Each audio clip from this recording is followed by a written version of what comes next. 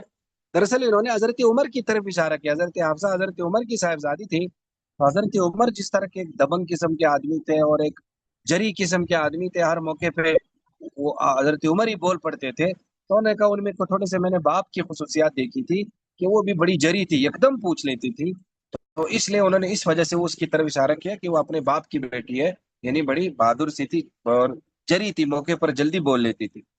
تو انہوں نے کہا اللہ کے رسول انا کننا صائمتین، ہم کا روزہ تھا ہم دونوں کا، فارز لنا طعام اشتہینا ہو، تو ایک ایسا کھانا ہے جو ہمیں پسند تھا تو ہم نے کھا لیا، تو آپ نے فرمایا اقضیا یوما آخر مکانہ، فرمایا نے اس کی جگہ ایک اور دن روزہ رکھ لو، یعنی آپ نے توڑ دیا تو ٹھیک ہے لیکن اس کی قضا پھر کر لو۔ قال ابو عیسیٰ، اب دیکھو اس میں تھوڑا سا اس کی سند میں مسئلہ ہے، مسئلہ تھوڑا سا یہ ہے کہ تھوڑا سا آپ اوپر سند میں دیکھیں، سند میں آپ دیکھیں ان زوری سے آگے عروہ ہے، زوری عروہ عائشہ، تو یہ زوری سے جب پوچھا گیا کہ عروہ اس میں آتے یا نہیں، تو دراصل عروہ اس میں آ رہے یا نہیں آ رہے، مسئلہ ان کا ہے۔ اب آپ ترجمہ دیکھیں، قال ابو عیسیٰ، امام ترمذی فرماتے ہیں کہ صالح بن ابی الاخضر، محمد بن ابی افسہ نے اس حدیث کو زوری سے، انہوں نے عروہ سے، انہوں نے عائشہ سے روایت کیا، ایک سند تو اس کی ہے، جبکہ امام مالک بن انس، امام معمر، عبید اللہ بن عمر اور زیاد بن سعد اور باقی جو حفاظ حدیث ہے وہ زہری سے ڈائریکٹ حضرت عائشہ سے روایت کرتے مرسلن، ولم یذکر فی عن عروہ، اس میں عروہ کا ذکر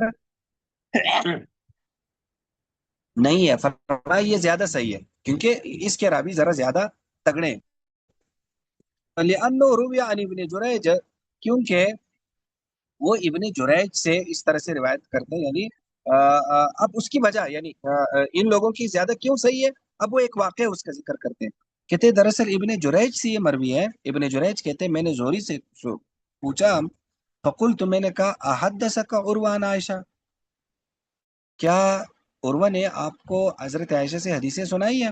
انہوں نے کہا لم یسمع من عروہ فی ھذا شیء، یعنی یہ جو حدیث ہے خاص طور پر اس مسئلے میں، انہوں نے کہا عروہ نے میں نے عروہ سے اس میں کچھ نہیں سنا۔ پھر وہ کیا کہتے ہیں، ولیکن سمیت فی خلافت سلیمان بن عبد الملک، میں نے سلیمان بن عبد الملک کے خلافت کے زمانے میں سنا، من ناس، کچھ لوگوں سے، ان بعض من سأل عن عائشہ عن ھذا الحدیث، ان کچھ لوگوں سے جنہوں نے حضرت عائشہ سے یہ حدیث پوچھی تھی، یعنی زہری کہتے ہیں کہ میں نے عروہ سے تو نہیں سنی یہ حدیث، لیکن سلیمان بن عبد الملک کے زمانے میں کچھ لوگ مجھے ایسے ملے ہیں جنہوں نے یہ حدیث حضرت عائشہ سے سنی تھی، تو لہٰذا میں دراصل ان کی روایت سے روایت کر رہا ہوں، لیکن امام زہری دراصل ان لوگوں کا نام نہیں لیتے نا، تو جب ان کا نام نہیں لیتے لیکن ان کو پتہ ہے کہ کچھ لوگوں سے میں نے سنا ہے، تو اس لیے وہ پھر نام سکپ کر دیتے، ڈائریکٹ حضرت عائشہ سے روایت کر دیتے، اس طرح سے حدیث منقطع ہو جاتی ہے، یعنی ایک واسطہ مسنگ ہو جاتا ہے، لیکن اصل میں مسنگ نہیں ہے، کیونکہ امام زہری کہتے ہیں مجھے کچھ ایسے لوگ ملے تھے۔ اب وہ آگے اسی قول کی سند ذکر کر رہے ہیں کہ حدثنا بهذا علی بن عیسیٰ بن یزید البغدادی قال حدثنا روح بن عبادہ عن ابن جریج فذکر الحدیث، یعنی یہ جو ابن جریج کے واقعے کی، تو اب اس ابن جریج کے واقعے سے معلوم ہوتا ہے کہ عروہ کا ذکر یہاں نہیں ہے اس حدیث میں، تو دراصل چونکہ عروہ سے امام زہری نے کافی حدیثیں سنی تھی، تو اس لیے ان کے کچھ شاگردوں کو یہ اشتباہ لگا، انہوں نے اس میں بھی عروہ کو ڈال دیا، حالانکہ اس میں عروہ ہے نہیں، انہوں نے ڈائریکٹ حضرت عائشہ کو اس کو بیان کیا ہے، امام زہری اس میں عروہ کا واسطہ نہیں لاتے۔ اور اہل علم کی ایک قول، نبی علیہ السلام کے صحابہ وغیرہ اس کی طرف گئے تو انہوں نے قضا کو لازم سمجھائے جب وہ افطار کرے، وہی امام مالک کا قول ہے۔ دیکھو نفل روزے کی قضا ہے یا نہیں، تو مالکیہ اور احناف کیا اس کی قضا ہے، جبکہ جو شوافی اور حنابلہ ہے ان کی قضا نہیں ہے۔ دیکھو وہ لوگ کہتے ہیں کہ نفل تو اس کا مطلب ہوتا ہے اختیاری نا. تو لہٰذا جس طرح وہ شروع میں اختیاری تھا تو اس کو مکمل کرنا بھی اختیاری ہے. یعنی اگر آدمی نفل نہیں رکھنا چاہتا تو اس کو کوئی لازم نہیں ہے نا. تو لہٰذا جب نفل عبادت شروع کرے پھر وہ اس کی تکمیل تک نہیں پہنچانا چاہتے تب بھی اس کی مرضی ہے. تو لہٰذا نفل روزے کی قضا نہیں ہے. لیکن احناف اور مالکیہ اس کو اس اصول میں دیکھتے ہیں کہ دراصل ایک اصول یہ ہے کہ ایک چیز جو نفل ہوتی ہے جب اس کو شروع کر دیا جائے پھر تکمیل تک پہنچانا وہ واجب ہو جاتی ہے. اسی کو اس طرح سے بیان کیا جاتا ہے کہ نفل عبادت شروع کرنے کے بعد واجب ہو جاتی ہے. جیسے روزہ ہو گیا یا جیسے نماز ہو گئی نفل، ایک آدمی نے شروع کر دیا، پہلے تو لازم نہیں تھی لیکن جب شروع کر دیا پھر تکمیل تک پہنچانا واجب ہے. کیونکہ قرآن پاک میں اللہ تعالیٰ کیا فرماتے ہیں، یا ایھا الذین آمنوا لا تبطلوا اعمالکم، کہ اپنے اعمال کو باطل نہ کرو. تو باطل کا یہی مطلب ہے کہ شروع میں تو لازم نہیں ہے لیکن جب ایک مرتبہ شروع کر دیا تو پھر وہ لازم کی کیٹیگری میں آ جاتا ہے. پھر اس کو گویا کہ کرنا کیا ہے، یہ گویا کہ پورا کرنا ضروری ہے. تو اس لیے نفل روزے کی قضا گویا کہ ضروری ہے، اور یہ حدیث بھی بتا رہی ہے کہ اس کی قضا کیا ہے، ضروری ہے. یہ بات سمجھ میں آ گئی یا نہیں آئی؟ جی استاد جی سمجھ آ گیا. یہ اتنا آج کافی ہے انشاءاللہ. جی استاد جی بہتر. کافی ہے سر. یہ آپ لوگوں سے میں نے پوچھا بھی نہیں کہ آپ لوگوں کی عید کیسی گزری، قربانیاں کیسی گزری. ٹھیک گزر گئی سب کچھ؟ آپ اپنی جی سنائیں سر. الحمدللہ استاد جی. چلو ٹھیک گزری الحمدللہ. تو بس اللہ تعالیٰ سب مسلمانوں کی جو عبادات ہے، جو قربانیاں ہیں، اللہ تعالیٰ انہیں اپنے دربار میں قبول کرے. آمین آمین. چلے جی، کوئی سوال ہے یا نہیں؟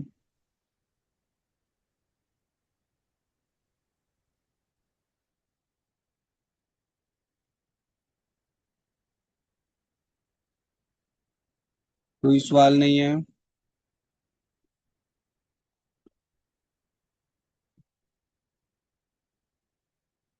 چلے جی ٹھیک ہے. السلام علیکم ورحمۃ اللہ. وعلیکم السلام. وعلیکم السلام ورحمۃ اللہ وبرکاتہ.